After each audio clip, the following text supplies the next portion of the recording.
Praise the Lord. Grace Telugu Christian radio శ్రోతలందరికీ మన ప్రభువును ప్రియ రక్షకుడైన క్రీస్తు నామమున వందనాలు తెలియజేసుకొంచున్నాను.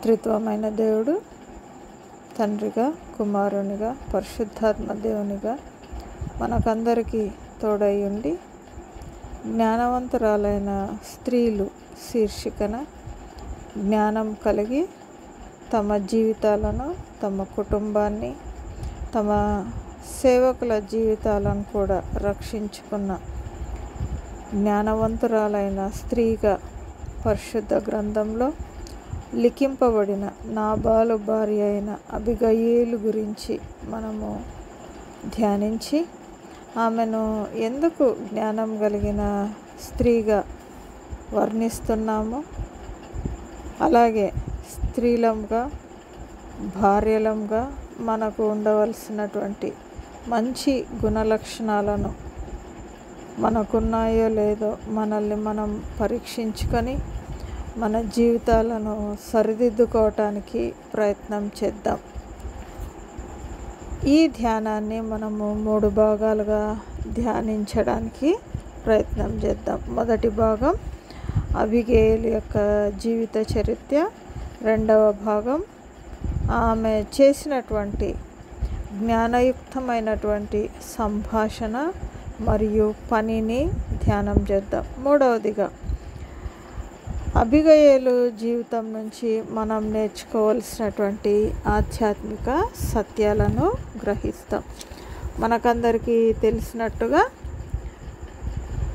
సమూయేలు రాసినటువంటి మొదటి గ్రంథము 25వ అధ్యాయంలో మనకు నాబాలు అతని భార్య అయిన అబిగయీలు యొక్క చరిత్ర లిఖింపబడి ఉన్నది. మరి అబిగయీలు అన్న మాటకు అర్థం చూసుకుంటే హీబ్రూ భాషలో నా తండ్రి సంతోషము లేదా నా తండ్రి సంతోషిస్తున్నాడు. యాబ్ అంటే తండ్రి, ఫాదర్. గయీల్ అంటే సంతోషం, రీజాయిసింగ్. తండ్రి సంతోషించిన వ్యక్తిగా మనము అబిగయీలు చూస్తాం. సో కర్మెలులో ఉన్నటువంటి మయోనులో ఉన్న నాబాలు భార్యగా ఆమె గురించి ఇంట్రడక్షన్ మనము చూస్తాం.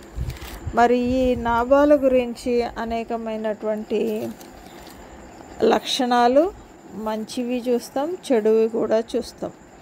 మంచి కంటే చెడునే ఎక్కువగా చూస్తాం. ఆస్తి గలవాడు, భాగ్యవంతుడు, 3000 గొర్రెలున్నాయి, 1000 మేకలున్నాయి, మోటువాడు, దుర్మార్గుడు, అయితే పనికి మాలినవాడుగా కూడా చిత్రీకరింపబడినాడు. తనకు కావలసినటువంటి అవసరతలను తీర్చమని సమాచారం పంపిన రాజైన దావీదుకుతో కఠినంగా మాట్లాడినటువంటి వాడు, గర్వంగా సమాధానం ఇచ్చినటువంటి వాడు. అయితే ఇంతటి వ్యక్తికి, కాలేబు సంతతి వాడైన నాబాలుకు సుబుద్ధి గల భార్య, అలాగే రూపసి అయ్యున్న భార్య అని మనము అబిగయీలును వర్ణించడం చూస్తాం. సో జరిగినటువంటి ఈ సంఘటనలో కర్మెలులో బొచ్చు కత్తిరించడానికి నాబాలు వచ్చినాడని దావీదు విని కర్మెలులో ఉన్నప్పుడు వారి కాపర్లను, వారి మందను జాగ్రత్తగా కాచి వారిని సంరక్షించిన పనికి దావీదు తన సేవకులను 10 మందిని నాబాలు యొద్దకు పంపించి వారికి అవసరమైనటువంటి వాటిని ఇవ్వవలసిందిగా ఒక రిక్వెస్ట్ను పంపిస్తాడు. అయితే మేలు పొంది ఆ మేలును మర్చిపోయి గర్వంగా దావీదు సేవకులతో సమాధానం ఇచ్చి కఠినంగా మాట్లాడి దావీదు ఎంతటి వాడు, యెషయి కుమారుడు ఎవడు అని గర్వంగా సమాధానం ఇచ్చి దావీదు యొక్క కోపానికి కారణమైనటువంటి వ్యక్తిగా మనం నాబాలును చూస్తాం.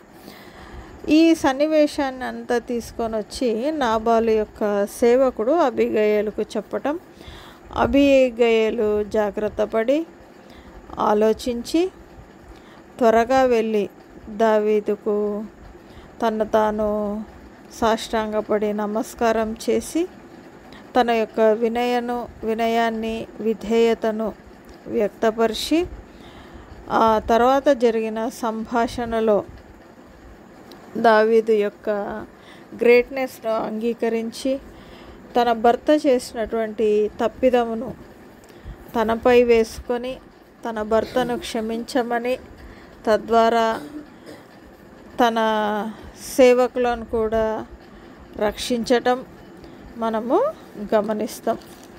మరి వారి యొక్క సంభాషణలో ఆమె చేసినటువంటి అనేకమైనటువంటి పనులు లేదా ఏ విధంగా అయితే ఆమె తను తాను దావీదు యొద్ద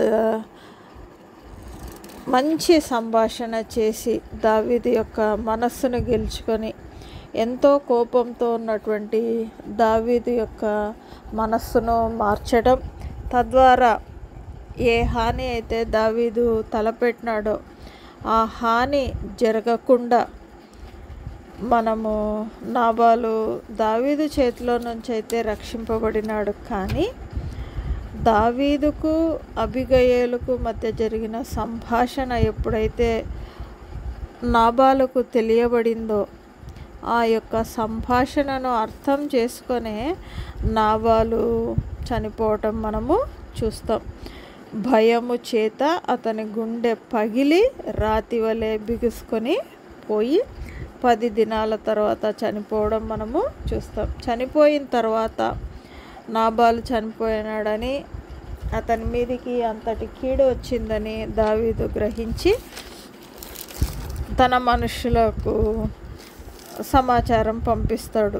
పెళ్లి చేసుకోవాలనే ఉద్దేశం ఉంది అని పంపించినప్పుడు అబిగయేలు దానిని అంగీకరించి సాగిలపడి నా ఏలినవాని చిత్తము, నా ఏలినవాని సేవకుల కాళ్ళు కడుగుటకు నా ఏలినవాని దాసురాలకు నేను సిద్ధంగా ఉన్నానని చెప్పింది. అంటే తను తాను ఎంతగానో తగ్గించుకొని లేచి గార్ధబము ఎక్కి తన వెనుక నడుచున్న 5 పనికెత్తలతో కూడా దావీదు పంపిన దూతల వెంబడి రాగా దావీదు ఆమెను పెళ్లి చేసుకున్నట్టు మనము చూస్తాం. ఇది మొదటి భాగం. రెండవ భాగం, మరి అబిగయేలు దావీదుతో మాట్లాడిన తీరును బట్టి ఆమె ఎంతటి జ్ఞానవంతురాలు, ఆమె యొక్క జ్ఞానాన్ని ఏ విధంగా ప్రదర్శించింది అని మనము గ్రహించడానికి ప్రయత్నం చేద్దాం. సో ఈ సంభాషణ సమూయేలు మొదటి గ్రంథం 25వ అధ్యాయము 23 వచనాల నుంచి 31 వచనాల వరకు ఉంది. సో ఈమె చేసిన మొట్టమొదటి పని ఏమి అంటే 23వ వచనము, అబీగయేలు దావీదును కనుగొని గార్ధబం మీద నుండి త్వరగా దిగి 2 దావీదునకు సాష్టాంగ నమస్కారము చేసి 3 అతని పాదములు పట్టుకొని. సో ఈమె త్వరపడింది, దిగింది, నమస్కారం సాష్టాంగపడి చేసింది, దావీదు యొక్క పాదములు పట్టుకొనింది. అంటే అంతటి ధనవంతురాలైనటువంటి వ్యక్తి, ఎంతో ఆస్తి గల భాగ్యవంతుడి భార్య అయినటువంటి అబిగయేలు తను తాను తగ్గించుకొని గార్ధబము దిగి ఎంతగా తగ్గించుకొనిందంటే పాదాలు పట్టుకొనింది. మరి ఈ కాన్వర్జేషన్లో అంతా దావీదును నా ఏలినవాడా, నా ఏలినవాడా అని 14 సార్లు ఆమె సంబోధించడం చూస్తాం. మరి దావీదు ఈమె ఏలినవాడు కాడు, లేదా ఈమె యొక్క ప్రభువు కాదు, రాజు కాదు. అయినప్పటికీ ఈమె ఎంతగా తగ్గించుకుంటుంది, నేను నీ దాసురాలను అని కూడా అంటుంది. అంటే ఎదుటివారి యొక్క గొప్పతనాన్ని అంగీకరించినప్పుడు మనము ఆటోమేటిక్గా మనల్ని మనము హంబుల్ చేసుకుంటున్నామని అర్థం. ఏలినవాడా ఏలినవాడా అని 14 సార్లు అంటది. నేను నీ దాసురాలను అని దాదాపు 6 సార్లు అంటది. సో దీన్ని బట్టి ఆమె యొక్క తగ్గింపు గుణాన్ని మనము అర్థం చేసుకుంటాం. తర్వాత సంభాషణలో అన్న మాట ఏమంటే ఆమె భర్త యొక్క దోషము తనపై వేసుకుంటుంది. యాక్చువల్గా దావీదు తన పనివారితో వర్తమానం పంపించినప్పుడు సంభాషణ దావీదుకు నాబాలు మధ్య జరిగింది. కోప్పడినవాడు నాబాలు, కఠినంగా మాట్లాడినవాడు నాబాలు, దుర్మార్గంగా గర్వంగా ప్రవర్తించినవాడు నాబాలు. కానీ భర్త చేసినటువంటి దోషము తన పైన వేసుకొని ఆమె అన్న మాటలేమి అంటే, నా ఏలినవాడ దుష్టుడైన ఈ నాబాలును లక్ష్య పెట్టవద్దు. ఎందుకు లక్ష్య పెట్టవద్దు అంటే ఆయన పేరే ఆయన గుణాలను సూచిస్తుంది కాబట్టి నువ్వు ఆయన గురించి లక్ష్య పెట్టవద్దు అని చెప్తుంది. మరి నెక్స్ట్ ఆమె కాన్వర్జేషన్లో ఏమని చెప్తుందంటే, దావీదును రిక్వెస్ట్ చేస్తుంది. ఏమని? నాకు చెప్పటానికి పర్మిషన్, అలాగే నేను చెప్పే మాట వినుము అని కూడా రిక్వెస్ట్ చేస్తుంది. సో నేను చెప్తాను 24వ వచనంలో అంటది, నా ఏలినవాడ ఈ దోషము నాదని ఎంచుము. దోషం చేసింది భర్త, అయితే ఆ దోషం తన పైన వేసుకుంటుంది. నీ దాసురాలైన నన్ను మాట్లాడనిమ్ము, రిక్వెస్ట్ చేసుకుంటుంది. నీ దాసురాలైన నేను చెప్పు మాటలను ఆలకించుము, విను అని కూడా రిక్వెస్ట్ చేస్తుంది. ఎంతగా ప్రాధేయపడుతుంది అంటే, దావీదు ఎదుట నేను ఏమీ కానటువంటి దాన్ని, కాబట్టి దయచేసి నేను చెప్పే మాట విను, అట్లాగే చెప్పడానికి కూడా నువ్వు నాకు అనుమతించు అని ప్రార్థన చేస్తుంది. సో భర్తను లక్ష్య పెట్టవద్దు. భర్త యొక్క గుణాలు తెలిసినా కానీ సర్దుకుపోయినట్టు మనము ఇక్కడ చూస్తాం. మరి తర్వాత జరిగినటువంటి సంభాషణలో ఆమె చేసినటువంటి పని ఏమి అంటే, దావీదును ఆశీర్వదించడం మొదలు పెడుతుంది. ఏమని మొదలు పెడుతుంది అంటే, తప్పు క్షమించు అని అడిగి తర్వాత దావీదును ఆశీర్వదించడం మొదలు పెడుతుంది. ఏమని మొదలు పెడుతుంది అంటే, నీకు శాశ్వత సంతతిని ఇచ్చును. 28వ వచనం, నా తప్పు క్షమించు, నా ఏలిన వాడవగు నీవు యెహోవా యుద్ధములను చేయుచున్నావు గనుక నా ఏలిన వాడవగు నీకు ఆయన శాశ్వతమైన సంతతి నిచ్చును. అంటే ఈమెకు దావీదు గురించి సమస్తము తెలిసినట్టుగా మనము అర్థం చేసుకోవచ్చు. యెహోవా యొక్క యుద్ధములు చేయుచున్నాడు అంటే దేవుడు దావీదు పక్షంలో ఉన్నాడని కూడా ఈమె గ్రహించగలిగినటువంటి జ్ఞానవంతురాలు. అందుకే ఆమె ఇస్తున్నటువంటి ఆశీర్వాద వచనము, ఆయన శాశ్వతమైన సంతతినిచ్చును. నీవు బ్రతుకు దినములన్నిటను నీకు అపాయము కలుగదు. నిన్ను హింసించుటకైనను నీ ప్రాణం తీయుటకైనను ఎవడైనా ఉద్దేశించిన యెడల నీ ప్రాణము నీ దేవుడైన యెహోవా యొద్దనున్న జీవపు మూటలో కట్టబడును. అంటే నువ్వు చాలా జాగ్రత్తగా సురక్షితంగా దేవుని చేత క్షేమకరంగా ఉన్నటువంటి వ్యక్తివి. నీ శత్రువులు ఎటువంటిగా అవుతారు అంటే, రాయి విసిరినట్లు యెహోవా దేవుడు నీ శత్రువులను ప్రాణములను విసిరివేయును అని కూడా చెప్తున్నాడు. నువ్వు చేసినటువంటి మేలు ఎంతటిది అంటే, మేలంతటినీ నీకు చేసి నిన్ను ఇశ్రాయేలీల మీద అధిపతిగా నిర్ణయించిన తరువాత నా ఏలిన వాడవగు నీవు రక్తమును నిష్కారణంగా చిందించినందుకే గాని, నా ఏలిన వాడవగు నీవు పగ తీర్చుకొనినందుకే గాని మనోవిచారమైన దుఃఖమైనను నీకు ఎంత మాత్రంను కలగకపోవును గాక. అంటే ఈమె ఆశీర్వాదం ఇస్తూ దావీదుకి ఏమని చెప్తుందంటే, ఒకవేళ నిష్కారణంగా రక్తం చిందిస్తే, ఎవరి రక్తము? నాబాలు రక్తం. ఎందుకు చిందించకూడదు అని కోరుకుంటుంది అంటే, ఆల్రెడీ నేను క్షమాపణ అడుగుతున్నాను కాబట్టి ఒకవేళ నువ్వు నిర్ణయించుకున్న దాన్ని వెనక్కి తీసుకో, పగ తీర్చుకోవద్దు. ఒకవేళ పగ తీర్చుకుంటే నిష్కారణంగా నాబాలు యొక్క రక్తం చిందిస్తే నీకు మనోవిచారమైనటువంటి దుఃఖము కలగొచ్చేమో. కాబట్టి అది కలగకుండునుగాక. నీకు మేలు చేసిన తర్వాత ఎవరు మేలు చేస్తారు? దావీదు నమ్ముకున్నటువంటి దేవుడు మేలు చేసినప్పుడు అబిగయలు చేస్తున్నటువంటి విన్నపం ఏమంటే, నీవు నన్ను జ్ఞాపకం చేసుకో, నీ దాసురాలకు నన్ను జ్ఞాపకము చేసుకో. సో ఈ సంభాషణలో ఆమె తగ్గింపును మనం గమనిస్తాం. దావీదును ఒక హై లెవెల్ లార్డ్ అని సంపాదించడం మనం చూస్తాం. నేను రిక్తురాలను, నీ దాసురాలను అని తను తాను దీనస్థితిని వ్యక్తపరచడం మనం చూస్తాం. ఎంతో గొప్ప మనస్సుతో భర్త దోషమును, భర్త యొక్క తప్పును తనపై వేసుకొని ఆ తప్పును క్షమించమని దావీదును అడుక్కోవడం మనం చూస్తాం. చెప్పే మాట వినమని చెప్పడానికి ఆజ్ఞేయమని ఆమె ఎంతో హంబుల్నెస్తో దావీదును రిక్వెస్ట్ చేయడం మనం కూడా చూస్తాం.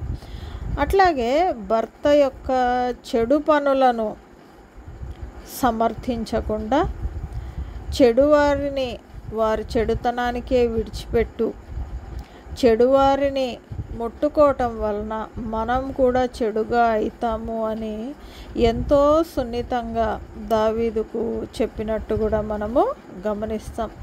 దావీదు యొక్క మంచి లక్షణాలను, ఇశ్రాయేలు దేవుని చేత ఏర్పాటు చేయబడి ఉన్నాడని తెలుసుకున్నటువంటి వ్యక్తిగా దావీదును ఆశీర్వదించిన విధానం గమనిస్తే, దావీదు యొక్క ప్రాణము యెహోవా యొక్క జీవపు మూటలో కట్టబడునుగాక అని ఆశీర్వదించగలిగిన స్థితిలో కూడా అబిగయలును మనము గమనిస్తాం. ఇంకా దావీదు దుఃఖం కలగకుండా సున్నితంగా ఒక సలహాను దావీదుకి ఇస్తున్నట్టు కూడా మనము చూస్తాం. నిష్కారణంగా నువ్వు రక్తం చిందింపవద్దు, పగ తీర్చుకోవద్దు నాబాలు పైన. నీకు నష్టం చేసినటువంటి వారిని దేవునికి అప్పచెప్పుము అని ఒక సున్నితమైనటువంటి ఆలోచన వేయటం కూడా మనము చూస్తాం. అన్నీ మాట్లాడిన తర్వాత తాను ఎంతో తగ్గించి చేసుకొని అన్నటువంటి మాట, దేవుడు నీకు మేలు చేసినప్పుడు నన్ను జ్ఞాపకం చేసుకో అని కూడా చెప్పడం మనము చూస్తాం. తర్వాత దావీదు అబిగయలుతో చేసిన సంభాషణలో అంతగా కోపోద్రిక్తుడై నాబాలు యొక్క జనాంగాన్నంతా చంపాలా అని కోపంతో ఉన్నటువంటి దావీదు అబిగయలు మాట్లాడినటువంటి తీరును బట్టి, ఆమె తను తాను తగ్గించుకున్నటువంటి విధానం చూసినప్పుడు చేయవలసినటువంటి కీడును ఆపి అబిగయలును ఆశీర్వదించడం మనము చూస్తాం. దావీదు అబిగయలుతో మాట్లాడినటువంటి మాటలు సమూయేలు మొదటి గ్రంథం 25వ అధ్యాయం 32 నుంచి 35 వచనాలలో ఉంటుంది. సో ఆమెను మొట్టమొదటిగా ఆశీర్వదించినాడు. ఆశీర్వదించక ముందు దేవునికి స్తోత్రం చెప్పి, ఎందుకు ఆశీర్వదించినాడు? ప్రాణము తీయకుండా నన్ను ఆపినందుకు. అంటే ఎప్పటికి మాట్లాడినా కానీ మనిషి యొక్క ప్రాణం విలువైనది. జీవించినంత కాలం మనం చేసినటువంటి తప్పులు, పాపములు, అపరాధములు ఒప్పుకొని మన జీవితాన్ని సరిదిద్దుకునే అవకాశం దేవుడు ఇచ్చినప్పుడు మనం దాన్ని ఉపయోగించుకోవాలి. సో ఒకవేళ ఈ చంపకుండా ఆపటం ద్వారా దేవుడు నాబాలుకు ఒక అవకాశం ఇచ్చినాడు మార్పు నొందుటకు. ఆ మార్పుకు కారణము దావీదు తన కోపాన్ని కంట్రోల్ చేసుకున్నాడు. ఆ మాటనే అంటున్నాడు, నన్ను ఆపినందుకై నీవు ఆశీర్వాదం నొందుదువుగాక. సో ఆశీర్వదించిన తర్వాత శ్రేష్టమైన మాటలు అబిగయీలు గురించి దావీదు పలకడం చూస్తాం. నువ్వు చూపిన బుద్ధి విషయమై నీకు ఆశీర్వాదం కలుగును. అంటే మనలో మన ప్రవర్తనను ఏ విధంగా ఎదుటివారికి మనం వ్యక్తపరుస్తామో మనము ఆశీర్వాదంకు వారసులం అవుతాం. త్వరపడి నన్ను ఎదుర్కొనకపోయిన ఎడల నీకు హాని చేయకుండా నన్ను ఆటంకపరిచిన ఇశ్రాయేలీయుల దేవుడైన యెహోవా జీవం తోడు. అంటే నువ్వు తొందరగా వచ్చి నన్ను ఆపినావు కాబట్టి నీ భర్తకు కానీ నీ కుటుంబంకు కానీ నీ దాసులకు సేవకులకు కానీ జరగవలసిన నష్టాన్ని నువ్వు ఆపినావు. మరి అటువంటి గొప్పగా నీవు తగ్గించుకొని నీ ప్రవర్తన వలన నేను చేయాలనుకున్నటువంటి కీడు చేయకుండా నేను ఆగిపోతున్నాను అని చెప్పి సమాధానంగా నీ ఇంటికి పొమ్మని ఆమెతో చెప్పాను. మనవి అంగీకరించినాను అని కూడా ఆమెకు ఒక అష్యూరెన్స్ ఇవ్వటం మనము చూస్తాం. విను అని అబిగయీలు అనింది. చెప్తాను, నాకు పర్మిషన్ ఇయ్యి అని అడిగింది. ఆమె మాటలు విని దావీదు చెప్పినటువంటి అష్యూరెన్స్ ఏమి అంటే, మాటలు నేను ఆలకించినాను, నీ మనవి అంగీకరించినాను, సమాధానంగా ఇంటికి పొమ్మని ఆమెతో చెప్పినాడు. సో అబిగయీలు దావీదు యొక్క సంభాషణలో అబిగయీలు మాట్లాడినటువంటి తీరు, కోపంతో ఉన్నటువంటి దావీదును సరళీకృతం చేసి నాబాలును అతని సంతతిని అంతా చంపాలని నిర్ణయించుకున్న దావీదు యొక్క మనస్సు మారి నాబాలు యొక్క భార్య అయిన అబిగయీలును ఆశీర్వదించటం, ఆమెను సమాధానంతో తిరిగి తన భర్తకు పంపించడం మనము చూస్తాం. అది రెండవ భాగం. సో మొదటి భాగంలో అబిగయీలు నాబాలు యొక్క వృత్తాంతం గమనించడం. రెండవ భాగంలో దావీదుతో మాట్లాడినటువంటి తీరు, అబిగయీలు ఎంతగా తను తాను తగ్గించుకొని తన సుబుద్ధిని, తన మంచి ప్రవర్తనను వ్యక్తపరిచి ఎంతో కోపంతో ఉన్నటువంటి దావీదును శాంతపరిచి తన భర్తపై, తన కుటుంబంపై, తన సేవకులపై రావాల్సినటువంటి ఖడ్గము రాకుండా సమాధాన స్థితిని తేగలిగిందో మనము చూసినాం. మరి చివరి భాగంగా ఈమె జ్ఞానవంతురాలైన స్త్రీ అని మనము ఎలా అంగీకరించవచ్చు? 25వ అధ్యాయం ప్రారంభంలో అబిగయీలు గురించి మాట్లాడినటువంటి మాటలే, ఈ స్త్రీ సుబుద్ధి గలదై రూపసి అయి ఉండెను. సో సుబుద్ధి గలది, రూపసి అని మనం ఎట్లా అర్థం చేసుకుంటాం? మనకందరికీ తెలిసిన విధంగా సామెతల గ్రంథంలో అనేక సందర్భాల్లో జ్ఞానం గురించి మాట్లాడుకుంటూ జ్ఞాని అయినటువంటి సొలొమోను మనకు వివరిస్తాడు. అన్నిటికంటే ప్రాముఖ్యంగా సామెతల గ్రంథం 2వ అధ్యాయం 6వ వచనంలో యెహోవాయే జ్ఞానమిచ్చువాడు అని ఉంటుంది. సో మనం జ్ఞానవంతులం కావాలంటే యెహోవానే ఇస్తాడు. ఎవరికైనా జ్ఞానం కొద్దుగా ఉన్న ఎడల అతడు దేవుణ్ణి అడగవలెను అని యాకోబు గ్రంథకర్త అంటాడు. సో జ్ఞానం ఇచ్చేవాడు ఎవరు అంటే మన తండ్రి అయినటువంటి దేవుడు. సో జ్ఞానం కలది, సుబుద్ధి కలది అని మనం అబిగయీలును గురించి ధ్యానం చేసుకుంటున్నామంటే యెహోవాయే ఆమెకు ఆ జ్ఞానాన్ని ఇచ్చినాడు. 9వ అధ్యాయం 10వ వచనంలో యెహోవా యందు భయభక్తులు కలిగి ఉండుటయే జ్ఞానం నాకు మూలము.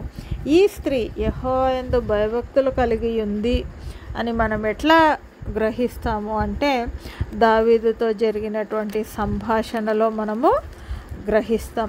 ఇశ్రాయేలీలకు అధిపతిగా నియమించినటువంటి యెహోవా నీకు తోడై ఉన్నాడు, నీ సంతతి శాశ్వత సంతతినిస్తాడు అని ఆమె మాట్లాడినటువంటి మాటలను బట్టి మనం అర్థం చేసుకునేది ఏమంటే ఆమె యెహోవా యందు భయభక్తులు కలిగినటువంటి స్త్రీ అని కూడా మనము చూస్తాం.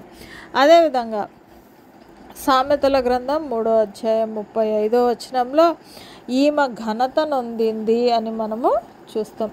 3వ అధ్యాయం 35వ వచనంలో ఏమనుందంటే, జ్ఞానులు ఘనతను స్వతంత్రించుకొందురు, బుద్ధిహీనులు అవమాన భరితులగుదురు.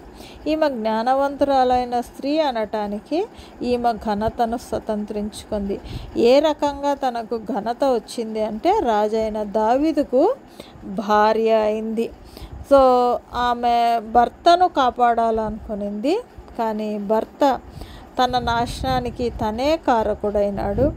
అయితే ఆమె ఘనత ఎట్లయింది అంటే తన సేవకుల మీద, తన సంతానం మీద జరగవలసినటువంటి కీడును తప్పించుకోగలిగింది కాబట్టి ఆమె ఘనత కలిగింది అని మనము అనుకోవచ్చు. బుద్ధిహీనులు అవమానభరితులగుదురు. ఇక్కడ నాబాలు బుద్ధిహీనుడుగా వ్యవహరించినాడు, దావీదు చేసినటువంటి మంచిని మర్చిపోయినాడు. సో ఉపకారానికి ప్రత్యుపకారం చేయకుండా కీడు చేయ తలంచినాడు. గర్వానికి ముందు నాశనము నడుచును. నాశనానికి ముందు గర్వము నడుచును. తన గర్వాన్ని, అహంకారాన్ని దావీదు యొక్క పనివారి ఎదుట ప్రదర్శించినాడు కాబట్టి అవమానం నొందినాడు. చివరికి ఎవరు ఏమీ అనకుండానే కేవలం సమాచారం మాత్రమే విని రాతి వలె బిగుసుకొని చనిపోవటం మనము చూస్తాం. సో సుబుద్ధి గల భార్యగా అబిగయేలును మనము చూస్తాం. ఆమె సుబుద్ధి ఎట్లా ప్రదర్శించింది అంటే విన్న వెంటనే సేవకుడు ఎప్పుడైతే వచ్చి చెప్పినాడో దావీదు యొక్క కోపము వెంటనే ఆమె తను తాను సిద్ధపరుచుకొని దావీదు ఏదైతే తన సేవకుల కొరకు అడిగినాడో ద్రాక్షాడలనైతేనేమి సమస్తమైనటువంటి సామాగ్రిని గార్ధబముల మీద ఎక్కించి ముందుగా వాటికి శాంతికి ప్రతిరూపంగా గార్ధబులను పంపించి వెనకల తాను వెళ్ళటం మనము చూస్తాం. 19వ అధ్యాయంలో సుబుద్ధి గల భార్యగా ఆమెను వర్ణించడం మనము చూస్తాం. సో ఆమె సుబుద్ధి తను తీసుకున్న నిర్ణయాన్ని ఫాలో కావటం, ఆచరణలో పెట్టడం మనము చూస్తాం. సామెతల గ్రంథం 14వ అధ్యాయము 3వ వచనంలో ఆమె మరి ఒక క్యారెక్టరిస్టిక్ కూడా చూస్తాం. జ్ఞానుల పెదవులు వారిని కాపాడును. తను మాట్లాడినటువంటి మాటలు తనను కాపాడింది కాబట్టి ఈమె జ్ఞానురాలైన స్త్రీగా కూడా మనము వర్ణించవచ్చు. పాదాలు పట్టుకొనింది, సాష్టాంగ నమస్కారం చేసింది, నా ఏలినవాడా అని సంబోధించింది, నేను నీ దాసురాలను అనింది, తప్పు క్షమించు అని అడిగింది, తప్పును అంగీకరించింది. సో ఈ విధంగా తను మాట్లాడినటువంటి మాటలను బట్టి ఆమె జ్ఞానురాలైంది. సో జ్ఞానులు పెదవులు వారిని కాపాడును. సో ఈమె పెదవుల ద్వారా పలికినటువంటి మాటలు ఆమె కాపాడుకోగలిగింది. అలాగే 12వ అధ్యాయం 15వ వచనంలో ఏమని ఉంటుందంటే జ్ఞానం గలవాడు ఆలోచన అంగీకరించును. సో అబిగయేలు సేవకుడు చెప్పినటువంటి ఆలోచనను అంగీకరించింది. ఆ సేవకుడు క్లియర్గా అంటాడు, ఏమని అంటాడంటే అమ్మా నువ్వు ఆలోచించు. సో సేవకుడు నువ్వు ఎంతటి వాడువు, నువ్వేంది నాకు ఆలోచన చెప్పేవాడివా అని అబిగయేలు సేవకుడిని తృణీకరించడం మనము గమనించాం. అతను చెప్పిన మాటను ఆమె అంగీకరించింది. 25వ అధ్యాయము 17వ వచనము మధ్య భాగం. ఇప్పుడు నీవు చేయవలసిన దానిని బహు జాగ్రత్తగా ఆలోచించుము. మన యజమానుడు బహు పనికి మాలినవాడు, ఎవరిని తనతో మాట్లాడనీయడు అనెను. బహు జాగ్రత్తగా ఆలోచించుము అని అన్నప్పుడు వెంటనే సేవకుడు చెప్పినటువంటి ఆలోచనను ఆమె అంగీకరించినట్టు మనకు తెలుస్తుంది. 18వ వచనంలో, అందుకు అబిగయీలు నాబాలుతో ఏమీ చెప్పక త్వరపడి 200 రొట్టెలను 2 ద్రాక్షారసపు తిత్తులను అన్ని ప్రొవిజన్స్ అన్నీ తీసుకొని గార్ధబొమ్మల మీద ఎక్కించి దావీదును కలుసుకుంటకు వెళ్ళినట్టు మనము చూస్తాం. సో ఘనత నొందిన స్త్రీ ఏం చేస్తుంది అంటే ఆలోచనను అంగీకరిస్తుంది. ఎవరు ఇచ్చిన ఆలోచన మంచిది అయినప్పుడు తనను కాపాడుకోవటానికి ఒకరు చెప్పినటువంటి మంచి ఆలోచనను అంగీకరించినప్పుడు మనము జ్ఞానవంతులము అని మనము తెలుసుకోవచ్చు. జ్ఞానవంతురాలు తన ఇల్లు కట్టుకొనును 24వ అధ్యాయం 3వ వచనంలో ఉంటుంది. వివేచన చేత అది స్థిరపరచబడును. సో ఈ అబిగయీలు జ్ఞానవంతురాలు కాబట్టే తన ఇల్లు కట్టుకొనింది. ఆపద వస్తుంది అని తెలిసినప్పుడు పోయి ఆపద నుంచి తన ఇల్లును రక్షించుకొనింది. తర్వాత స్థిరపరుచుకొనింది. ఎలా స్థిరపరుచుకొనింది? రాజైనటువంటి దావీదుకు భార్యగా రాణి అయింది. సుబుద్ధి గల భార్య, సుబుద్ధి గలటువంటి స్త్రీగా ఏదైతే ఈ జ్ఞాని అయినటువంటి సొలొమోను 31వ అధ్యాయం 10వ వచనంలో గుణవతి అయిన భార్య దొరుకుట అరుదు, ఎంతో గుణవతి అయిన భార్యగా అబిగయీలును చూస్తాం. అయితే మొరటువాడైనటువంటి నాబాలు తన దుష్ట ప్రవర్తన ద్వారా నాశనం అవటం కూడా మనము చూస్తాం. 29వ అధ్యాయంలో 20 సామెతల గ్రంథం 29వ అధ్యాయం 23వ వచనంలో ఉంటుంది. 29, 23వ వచనంలో ఏమని ఉంటుందంటే, ఎవని గర్వము వానిని తగ్గించును, వినయ మనస్కుడు ఘనత నొందును. సో నాబాలు యొక్క గర్వము అతనిని తగ్గించింది. అయితే వినయానికి మారుపేరైనటువంటి అబిగయీలు ఘనత నొందింది. సో దీన్ని బట్టి ఈమె జ్ఞానవంతురాలైన స్త్రీ అని మనము తెలుసుకోవచ్చు. వినయం గల వారి యొద్ద జ్ఞానం ఉన్నది. సో తన వినయాన్ని ప్రదర్శించింది, ఎంతో తగ్గించుకొనింది, ఆలోచన విన్నది. దాని ప్రకారంగా తన్ను తాను తన భర్తను కూడా రక్షించగలిగింది. అయితే నాబాలు తనకున్నటువంటి భయం ద్వారా నాశనం అవ్వడం మనము చూస్తాం. యాకోబు పత్రిక 3వ అధ్యాయం 13వ వచనంలో మన యోగ్య ప్రవర్తన చూపించే క్రియలను బట్టే మనము జ్ఞానవంతులమా కాదా అని తెలుస్తుంది. యాకోబు పత్రిక 3వ అధ్యాయము 13వ వచనంలో ఆ శ్రేష్టమైనటువంటి మాటలు ఉంటాయి. యాకోబు 3:13, వాడు జ్ఞానంతో కూడిన సాత్వికం గలవాడై తన యోగ్య ప్రవర్తన వలన తన క్రియలను కనుపరచవలెను. సో జ్ఞానవంతుడు, జ్ఞానవంతురాలు అని మనం ఎప్పుడు అనుకుంటామంటే క్రియల ద్వారా మన యోగ్యత, మన యొక్క ప్రవర్తన, మన యొక్క సాత్వికము ఇవన్నీ ఎప్పుడు వస్తాయి అంటే మనము జ్ఞానవంతులమైనప్పుడే. మరి ఆ జ్ఞానము ఎక్కడి నుంచి వస్తాయంటే యెహోవాయే జ్ఞానం ఇచ్చేవాడు. యెహోవా యందు భయభక్తులు కలిగి ఉండుటయే జ్ఞానం నాకు మూలము. ఆ జ్ఞానము ఎటువంటి జ్ఞానం అంటే పైనుండి వచ్చినటువంటి జ్ఞానము. అటువంటి జ్ఞానవంతురాలే మనము అబిగయీలుగా చూస్తాం.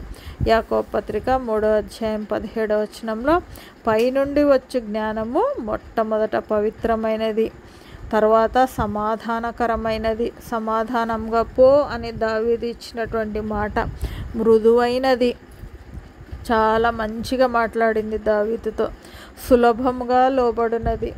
సో నేను భాగ్యవంతురాలి భార్యను లేదా ధనవంతురాలైనటువంటి వ్యక్తి యొక్క భార్యను అని ఆమె ఎటువంటి గర్వం ప్రదర్శించకుండా లోబడింది, తగ్గించుకొనింది. కనికరంతో మంచి ఫలంతో నిండుకొనినది, పక్షపాతమైనను వేషధారణైనను లేనిదే ఉన్నది. ఎటువంటి అబద్ధాలు చెప్పలే, నా భర్త అట్ట ఇట్లా అని ఏం చెప్పినట్టు మనము గమనించం. నిజమే అని, నా భర్త చెడ్డవాడు, నా భర్త కఠినుడు అని అంగీకరించడం మనము చూస్తాం. అలాగే కొలస్సీలకు రాసిన పత్రిక 4వ అధ్యాయం 5-6 వచనంలో సమయమును సద్వినియోగం చేసుకోవాలా. ఎట్లా సద్వినియోగం చేసుకోవాలా అని ఉంటుందంటే, జ్ఞానుల వలె. ఆ సద్వినియోగం చేసుకునేటప్పుడు ఏమవుతుందంటే, ఎలాగూ ప్రత్యుత్తరం ఇవ్వవలనో కూడా మన యొక్క జ్ఞానము మనల్ని నడిపిస్తుంది. ఆ మాటలు కొలస్సీలకు రాసిన పత్రికలో ఉంటాయి. ఉప్పు వేసినంతగా మన యొక్క సంభాషణ కూడా ఉండాలా అని మనము గమనిస్తాం.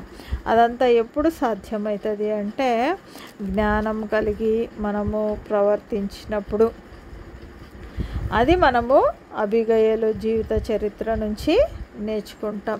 సో ఆమె చేసినటువంటి పని బట్టి, ప్రవర్తించిన తీరును బట్టి, సంభాషించిన విధానాన్ని బట్టి, తన కుటుంబంపై రావాల్సినటువంటి ఉపద్రవం నుంచి తనను తన సేవకులను రక్షించుకున్న స్త్రీగా, జ్ఞానవంతురాలైనటువంటి స్త్రీగా మనము అబిగయలును చూస్తాం.